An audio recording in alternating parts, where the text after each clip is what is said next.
नमस्कार, न्यूज 18 के digital platform पर आपका बहुत स्वागत है। मैं हूं आपके साथ अंशिका पाठक। राजा के हत्याकांड में लगातार कई बड़े खुलासा हो रहे हैं और कई खुलासों में तो ये भी बातें सामने आ रही हैं कि राजा की हत्या का मकसद अब तक नहीं पता चल सका है कि आखिर हत्या की क्यों गई थी।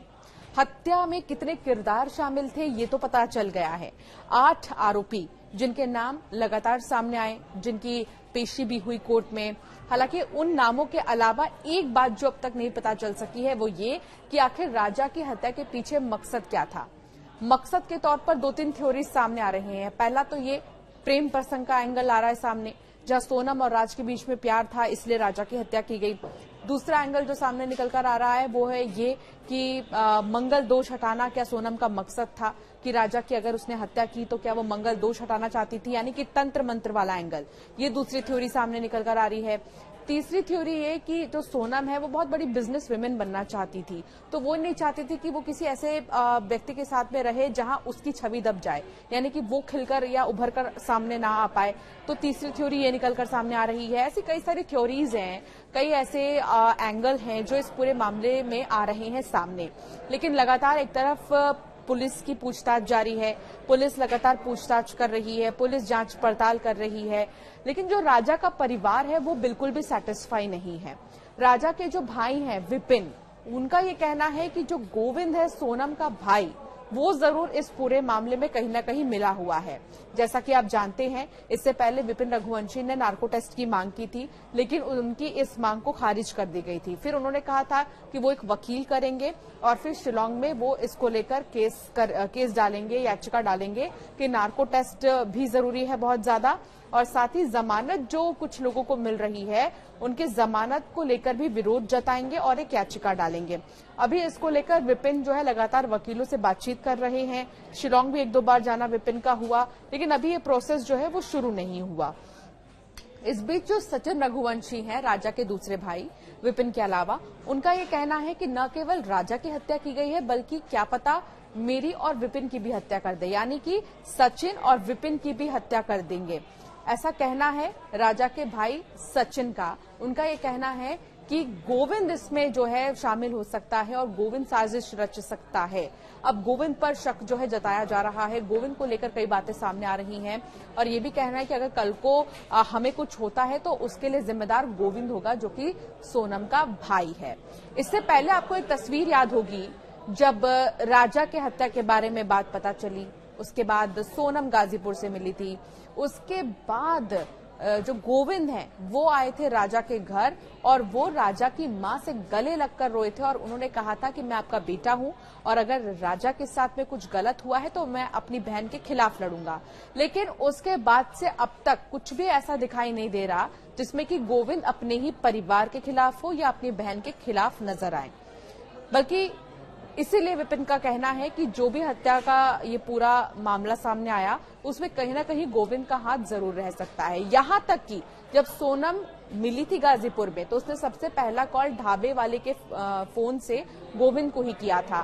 तो अब लगातार जो विपिन और सचिन हैं उनका ये कहना है कि गोविंद का इसमें 100% हाथ हो सकता है। गोविंद को लेकर भी उन्होंने जो है गुस्सा जाहिर किया है कि पहले वो कुछ और बातें कर रहे थे, अब वो कुछ और बातें कर रहे हैं। अभी हाल ही में जो जमानत कुछ आरोपियों को मिली है उनको लेकर भी ये कहना था विपिन रघुवंशी का कि इसमें गोविंद का हाथ है और गोविंद लगातार राज और सोनम को सपोर्ट कर रहा है। फिलहाल ये मामला अब और कितना ज्यादा आगे तक जाएगा ये तो देखने वाली बात होगी, लेकिन फिलहाल आपको बता दें कि विपिन और सचिन की तरफ से नार्को टेस्ट की मांग की जा रही है, परिवार की तरफ से नार्को टेस्ट की मांग की जा रही है। इतना ही नहीं बल्कि विपिन रघुवंशी ने जो जमानत की बात सामने आई है 1-2 आरोपियों की, उनको लेकर ऐतराज जताया है और कहा है कि इन्हें जल्दी से जमानत नहीं मिलनी चाहिए। आज तो इन्हें मिल रही है तो कल को सोनम और राज को भी मिल जाएगी। इस तरह की कई सारी बातें अब जो है देखने को मिल रही है। फिलहाल ये देखना होगा कि अब जांच कहां तक पहुंचेगी और जब विपिन शिलांग जाएंगे, अब क्योंकि उन्होंने अपना वकील भी बदल दिया है, तो वो क्या कुछ बातचीत करेंगे और याचिका में क्या कुछ मेंशन करते हैं, किस तरह की याचिका वो कोर्ट में डालेंगे। फिलहाल आपका क्या मानना है इस मामले पर, हमें जरूर कमेंट कर बताएं। गुजरात में इनकी फैक्ट्री है, ये आपको तो पहले से पता होगा सभी को कि गुजरात में इनकी फैक्ट्री है।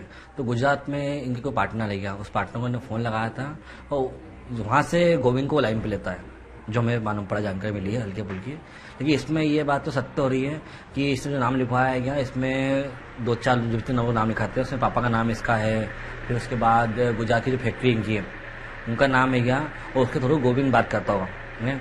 तो गोविंद आज हमको, जैसे कि आज गोविंद को बचाने में लगा हुआ है, तो हमें तो अब हमारी जान का खतरा भी लगने लगा है। गोविंद इतनी स्पीड से इतनी जल्दी जल्दी काम क्यों कर रहा है, तो गोविंद को डर है क्या कि ऐसा नहीं हो कि केस ज़रा बड़ा होने के बाद हवाले की बात निकल जाए है, उस पर कार्रवाई हो जाए। ये तो कौन भाई ऐसा होगा, इतना मतलब उनका उसके पापा मम्मी परिवार सबकी इज्जत चली गई है, और ऐसा भाई कौन सा होगा कि 2 महीने वो हुए नहीं है जिसको जमा ही मारा था उनने है, उसके लिए इन्हें वकील कर लिया है। तो इनको डर है क्या इस मामले का? सोनम जो है अपने पार्टनर से लगातार बातचीत कर रही है, ऐसा आपका कहना है कि अपनी जमानत और अपने प्रेमी राज की जमानत के लिए? देखो सर, सोनम से पूछा गया होगा, सभी पूछा जाता है क्या कि आपको कोई सरकारी वकील लग रहा है क्या, तो सोनम ने सरकारी वकील नहीं करा है।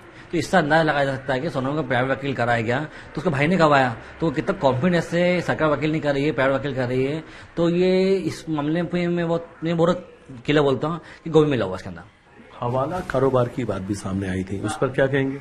हवाला कारोबार की बात जो बात सामने आई है वो बात 80% तो सत्य है, क्योंकि गोविंद जिस तरीके से उसकी बहन को बचाने में लगा हुआ, उसको डर लगा है कि कल से नार्को टेस्ट की जांच में हो जाए, जिससे कि सोनम की पूरी बात मुंह से निकल जाए और इनकी पोल खुल जाए। इसी चक्कर में गोविंद वकील करने में लगा हुआ है। आपके भाई शिलोंग में हैं, वहां से उनका एक बयान भी सामने आया जिसमें वो कह रहे हैं कि 30 से 40 लाख रुपए सोनम के खाते में है, और इसलिए जो सब 25 से 30 लाख तो उस टाइम पे उसके अकाउंट में थे, जो सबको बांटती थी। उसके बाद सोनम ने ऐसा केस कर दिया था, तो उसके बाद भी जितने लोगों को पैसे आएंगे तो 30-40 लाख रुपए नॉर्मली बात है, उसके अकाउंट में पैसे आएंगे।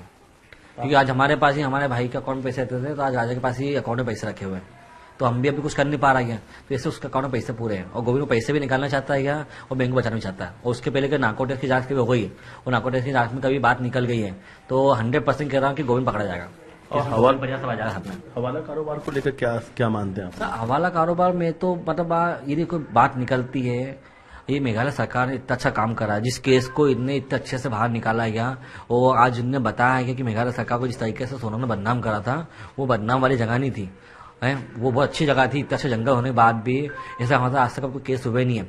ये सोनम की वजह से आज मेघालय जो बदनाम हुआ है, तो मैं मेघालय सरकार से, मेघालय पुलिस से एक अपील चाहता हूँ, वहाँ की पब्लिक से, दिल से, कि कोई भी उनको लोकल जमानत नहीं दे। लोकल जमा मिलेगी कभी तो कल से आज हमारे साथ जो हादसा हुआ है, कल किसी और के साथ हो सकता है, और यदि वो छोड़ गए तो हमारी जान को खतरा। फिर तो आप मानते हैं कि गोविंद का हवाला कारोबार इनका है? हाँ सर, होगा होगा सर। तो क्या गोविंद अपना हवाला कारोबार भी बचाना चाहते हैं? वो उसके कारोबार बचाने चक्कर में तो सर सोनम को बाहर निकालने लगा हुआ है।